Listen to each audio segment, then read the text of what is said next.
নমস্কার, আমি তরুণ দাস। আপনারা দেখছেন তরুণ দাস এগ্রিকালচার ইউটিউব চ্যানেল। আজ আমি এসেছি একটি কুলের গাছে, যেটা আপনারা দেখেই বুঝতে পারছেন এটাকে আমরা বলি ভারত সুন্দরী বা মিস ইন্ডিয়া কুল। গাছটিতে কি পরিমাণে কুল হয়েছে দেখুন। তো আজকে এই গাছ সম্পর্কে এবং কিভাবে পরিচর্যা করা হয় সেই বিষয়টা আমি সমস্ত দর্শক বন্ধুর কাছে তুলে ধরব। আমরা অনেকেই বাড়িতে বিভিন্ন ধরনের ফলের গাছ লাগিয়ে থাকি এবং সেই ফলের গাছে আমরা সাধারণত অনেক সময় হতাশায় ভুগি, ফল ঠিক মতন আমরা পাই না।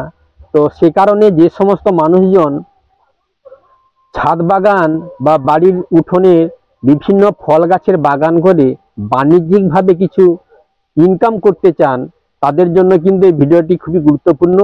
আপনারা স্কিপ না করে শেষ পর্যন্ত এই ভিডিওটি দেখতে থাকুন। আশা করি এই ভিডিওতে আপনারা ফল চাষ সম্পর্কে অনেক কিছু তথ্য জানতে পারবেন। আচ্ছা, আপনার তো বন্ধুরা, আমি বেতকল্লা গ্রামের সহদেব বাবুর বাড়িতে এসেছি।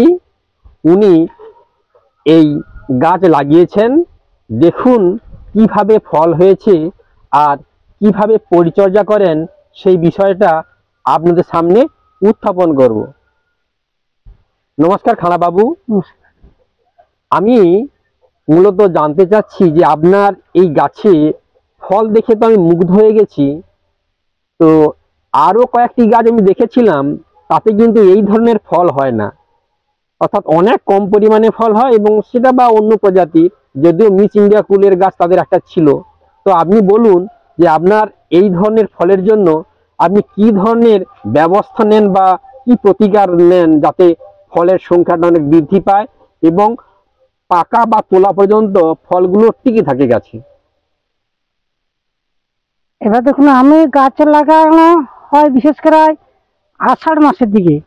আষাঢ় মাস গাছ লাগানোর পরে আমি 1 বছরের মধ্যে ফলন পাই এবং গাছ লাগানোর পর ওর চারপাশে মাটি কিছু খপসিয়ে রাসায়নিক রাসায়নিক সার কিছু দেওয়া হয় এবং জৈব সারের সঙ্গে অল্প রাসায়নিক দিতে হয় এবং খৈল টৈল এইসব জৈব সার দিতে হয় বেশিরভাগ, এবং পটাশ পারমানেন্ট সার একটা সেটাকে দিতে হয়।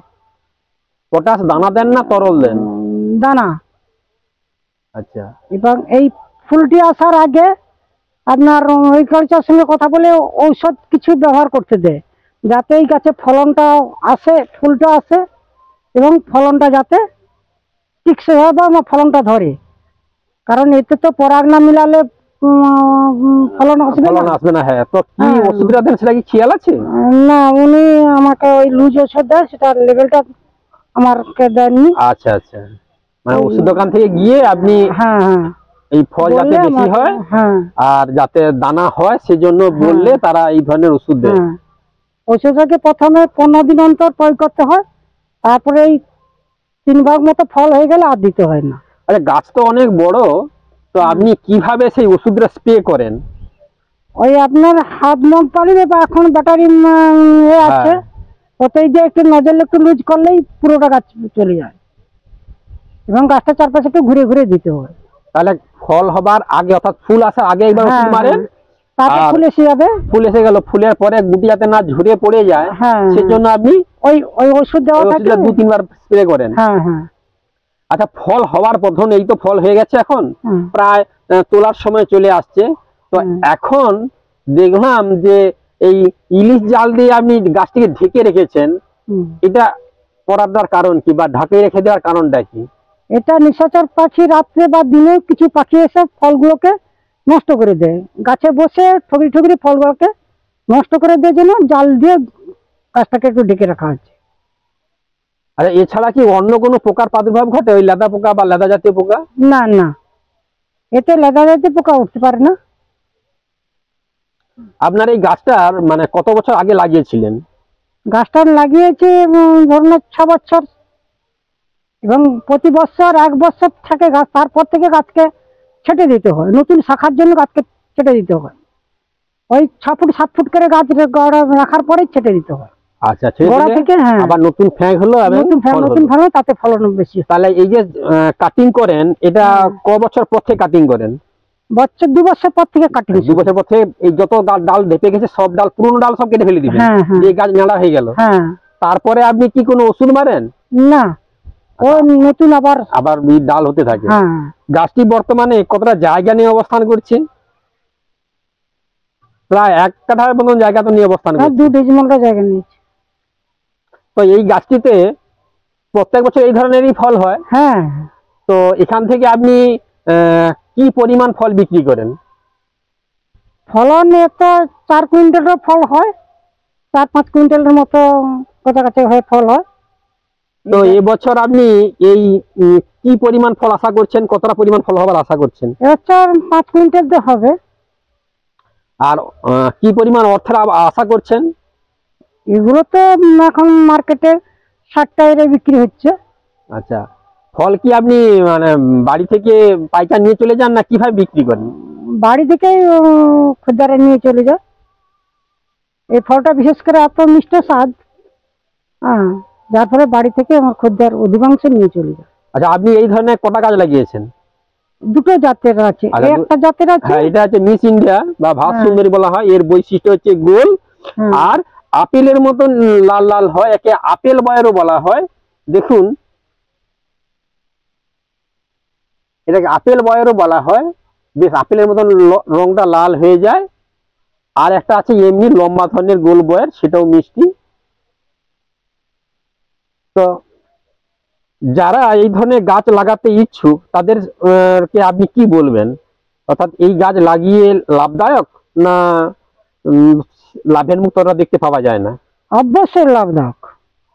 মানে এই যে আমার জায়গাটা দেখছেন, এই জায়গাটা এমন কিছু ফসলের জায়গা নয়। হ্যাঁ, এখানে বাড়ির পাশেই, উঠানের কাছেই আছে, বা এবার ঘরের সামনের দিকে এই যে একটা গাছ আছে, এগুলো গাছের বিশেষ একটা জায়গাকে ক্ষতিকর করেনি। এদের সামনে আরেকটি গাছ। তো মোটামুটি রোদ বৈঠা জায়গা প্রয়োজন হয় নাকি? হ্যাঁ, হ্যাঁ, রোদ বৈঠা গাছ হলে ফলনটা বেশি হয়।